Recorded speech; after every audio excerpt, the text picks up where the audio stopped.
नमस्कार साथियों, स्वागत है आपका हमारे चैनल पर। आज इस वीडियो के माध्यम से मैं T1 टनल का अपडेट देने वाला हूं और बहुत ही महत्वपूर्ण चीज़ें और भी बताने वाला हूं। T1 टनल आपको इस मैप में दिख रहा होगा, जो कि कटरा के पास में पड़ता है। कटरा और रियासी स्टेशन, रेलवे स्टेशन के बीच में पड़ता है T1 टनल, जिसका नाम अब बदल के T33 कर दिया गया, जो कि 2017 में किया गया है। T1 टनल का जो लंबाई है 3.2 किलोमीटर का है। T1 टनल जो है पूरे यूएसबीआर प्रोजेक्ट का सबसे टफेस्ट टनल है। इस टनल का जो ब्रेक थ्रू है वो दिसंबर 2023 में हो चुका है। अब T1 टनल जो है टफेस्ट क्यों हो गया? T1 टनल जो होता है एक्चुअली एक एमबीटी है, जिसको बोलते हैं मेन बाउंड्री थ्रस्ट, जो कि हिमालय का लेसर हिमालय और आउटर हिमालय के बीच में आता है। तो यह जो थ्रस्ट है ये 309 मीटर चौड़ा है और ये लगभग कांधार से लेके म्यांमार तक फैला हुआ है।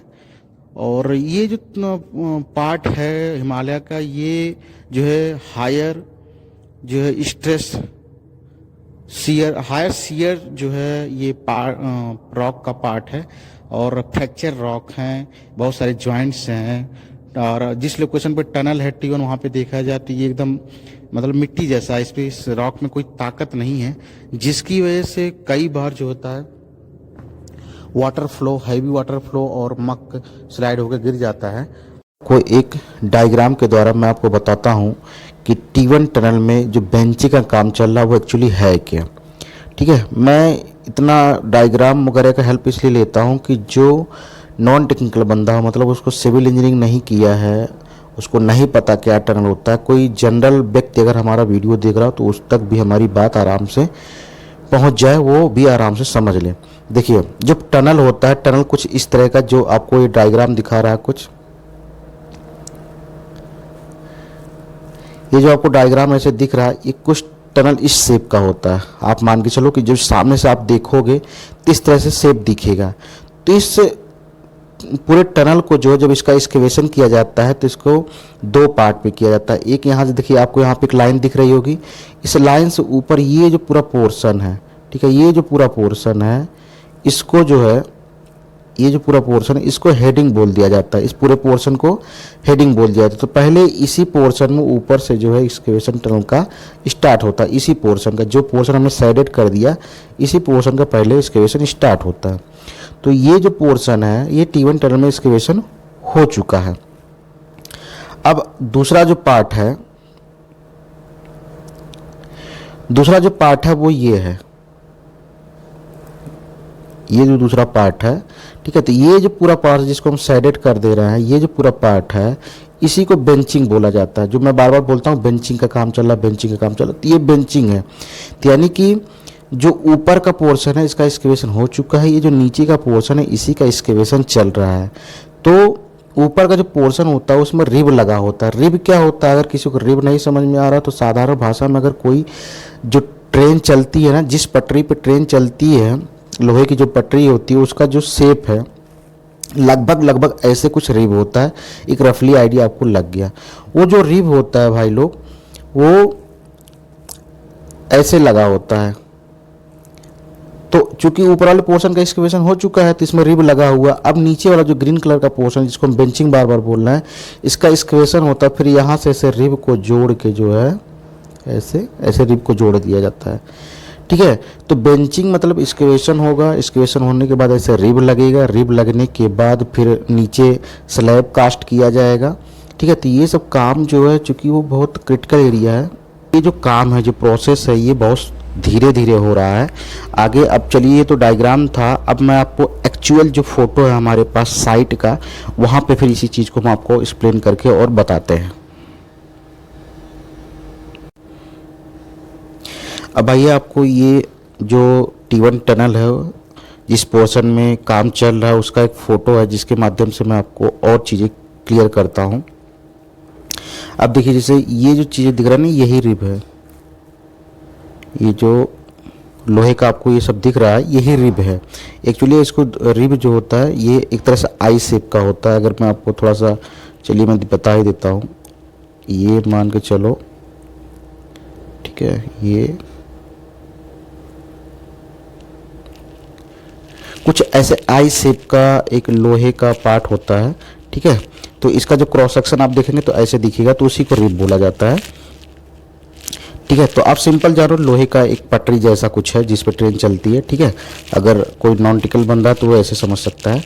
तो ये जो रिब है, ये रिब मैं आपको बता दूं, ये जो रिब है ये आपको यहाँ पे दिख रहा होगा फोटो में, ये रिब यहाँ से ऐसे इतना लगा हुआ है, ठीक है, ऊपर से लेके इतना ऐसे लगा हुआ है। अब इसी रिब को जो है नीचे यहाँ पे ऐसे जोड़ना होता है। तो उसके लिए पहले क्या करना पड़ता है, जैसे हमने जिसको बोला ना बेंचिंग, तो उसके लिए क्या करना पड़ेगा, पहले ये जो पोर्शन है, ये जो टनल का इतना पोर्शन है ना, इसको ये पूरा ऐसे इतना इसका एक्सकेवेशन करना पड़ता है, खुदाई करना पड़ता है। इसी को बेंचिंग, बार मैं आपको बोला बेंचिंग क्या है, जो अभी डायग्राम में बताया, इसका एक्सकेवेशन करना है। इसका एक्सकेवेशन करने के बाद ये जो ब्लू कलर का नीचे मैं आपको रिब दिखाया हूँ लाइन से कि ये रिब है, ठीक है। ये जो चीज़ है ऐसे रिब को जोड़ना है, जोड़ने के बाद इस पर वायर मैश बिछाना होता है। फिर इसमें क्या करना होता है कि कंक्रीट करना होता है, स्लैब की कास्टिंग करनी होती है, ठीक है। तो ये पूरा काम है, तो काम बहुत स्लो, एक्चुअली यही काम चला पिछले लास्ट वीडियो में मैं भी आपको बताया। कुछ लोग जो हमारा वीडियो देखे होंगे उनको लगेगा कि वही चीज़ मैं फिर बता रहा हूँ, एक्चुअली काम ही वही चल रहा है। ये पूरा 300 मीटर का पार्ट है जिसमें ये चीज़ बैलेंस बचा हुआ है, और ये बहुत ही क्रिटिकल पार्ट है। मैं बहुत क्लियर जो है इसको शुरुआत में डायग्राम के थ्रू, प्लान के थ्रू बता दिया हूँ कि ये एमबीटी क्या है, मेन बाउंड्री थ्रस्ट, जो बहुत ही कमज़ोर रॉक है, बहुत ही मिट्टी जैसा रॉक है, उसी एरिया से ये टनल निकल रहा। तो ये जो 300 मीटर है उसी में आ रहा है। इसकी वजह से जो है यहाँ पे बहुत ही बारीकी से काम करना पड़ा, बहुत बचा के काम करना पड़ता है, चूँकि काम स्लो भले हो बट जान माल का कोई मतलब, जान का कोई मतलब जो लेबर है उनको कोई दिक्कत नहीं होनी चाहिए, किसी को कोई प्रॉब्लम, कोई एक्सीडेंट वगैरह नहीं होना चाहिए। तो ये चीज़ है। मैं आपको एक चीज़ और आपको बताऊं कि ये जो पोर्शन आपको दिख रहा है, ये पोर्शन, ये ठीक है, ये जो पोर्शन है यहीं पे जनवरी में 2024 में यहीं पे ये जो पोर्शन है ना, एक्चुअली यहाँ पे लीकेज बहुत था। तो लीकेज बहुत था, तो यहाँ पे जो है इसको एक मटेरियल के द्वारा इसको यहाँ पे फिल किया गया है ताकि सीपेज बंद हो जाए। तो इसी को खोलने का काम चल रहा था। तो जनवरी 2024 में जो है यहाँ पे फिर से जो है हाईवे जो है वहाँ यहाँ ऊपर से खूब तेज़ी से पानी गिरने लगा और मक स्लाइड हो गया। इसका भी वीडियो मैं आपको अभी आगे दिखाऊंगा कि क्या कंडीशन वहाँ हुआ था जनवरी 2024 में, ठीक है। तो इसलिए बहुत बचा के काम करना पड़ रहा है, और इसकी वजह से जो 300 मीटर है उसमें लगभग जो है करीब 160 मीटर के आसपास जो है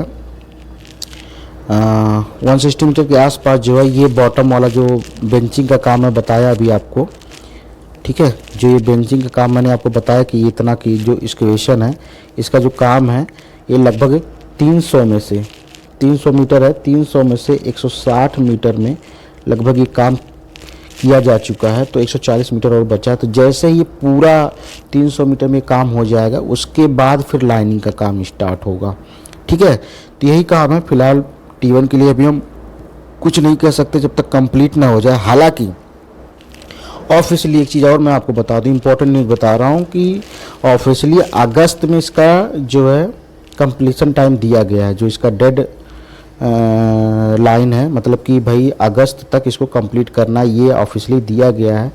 बट लोग वहाँ जो कंपनी है, जो क्लाइंट है, काफ़ी जो है डेडिकेशन से काम कर रहे हैं। आई होप जो है माता वैष्णो देवी की कृपा से हो सकता है ये कंप्लीट हो जाए, ठीक है। और होना भी है, इतना मेहनत लोगों ने किया तो होना भी चाहिए, ठीक है। तो आई होप अगस्त तक कंप्लीट हो जाएगा, जो ऑफिशियली नोटिफिकेशन, जो ऑफिशियली जो स्टेटमेंट दिया गया है डेडलाइन का, ठीक है। तो ये अपडेट था जो मैं आप तक पहुंचाने की कोशिश किया हूं। तो मैं आपको बता रहा था कि 2024 में जो है हैवी रेनफॉल हो गया था उस पोर्शन को हटाने की वजह से, ठीक है। तो देखिए ये वही उसी टाइम का ये वीडियो है जब वहाँ पे हैवी रेनफॉल और हैवी मक का स्लाइड हो गया था। तो इसलिए काफ़ी बारीकी से काम करना पड़ रहा है, नहीं तो जो है एक्सीडेंट होने के चांसेस हो जाते हैं। सॉरी, रेनफॉल बार बार मैं बोल रहा हूँ। हैवी ग्राउंड वाटर जो ऊपर पहाड़ से जो पानी जो इंट्रैप्ट होता है, हैवी वाटर फ्लो और मक यहाँ पे स्लाइड हुआ था, ठीक है। तो फिर उस बीच में भी काम जो है बीच में रुक गया था। तो ऐसे प्रॉब्लम्स आते रहते हैं, और बट पॉसिबली माता रानी के आशीर्वाद से बहुत ही जल्दी कंप्लीट हो जाएगा और फिर इसका जो डेडलाइन है वो अगस्त में दिया गया है। आई होप वीडियो आपको अच्छा लगा होगा। वीडियो आपको अच्छा लगा तो चैनल को लाइक से सब्सक्राइब जरूर करें। एक बात और मैं आपसे डिस्कस करना चाहता हूँ, आपको आगे डिस्प्ले में दिख रहा होगा watch time from the subscribers, तो उसमें दो है, नॉट सब्सक्राइब्ड और सब्सक्राइब्ड, यानी कि जो लोग सब्सक्राइब किए हैं चैनल को उनके द्वारा जो वॉचिंग आवर आ रहा है वो 16% लगभग है, लेकिन जो लोग चैनल को सब्सक्राइब नहीं किए हैं उनके द्वारा 83.7% आ रहा। तो मैं आपसे रिक्वेस्ट करना चाह रहा हूँ, अगर कंटेंट आपको अच्छा लग रहा हो, चैनल को आप देख रहे हैं, फॉलो कर रहे हैं, तो 83% मतलब व्यूज़ आ रहे हैं लेकिन वो सब्सक्राइब नहीं किए हैं, तो आपसे रिक्वेस्ट है चैनल को सब्सक्राइब कर लीजिए। इससे आपको भी बेनिफिट है, टाइमली आपको जो नोटिफिकेशन आता रहेगा जब नई वीडियो मैं अपलोड करूँगा, और मुझे भी हेल्प मिल जाएगा, क्योंकि इन सब चीज़ों से मोटिवेशन मिलता है। अगर मोटिवेशन नहीं है तो कंटेंट तैयार नहीं हो पाता है। तो आपसे विनम्र निवेदन है कि इसमें कोई पैसे नहीं लगने, चैनल को सब्सक्राइब जरूर कर लीजिए, नीचे सब्सक्राइब बटन को प्रेस जरूर करिए। Okay, thank you for watching.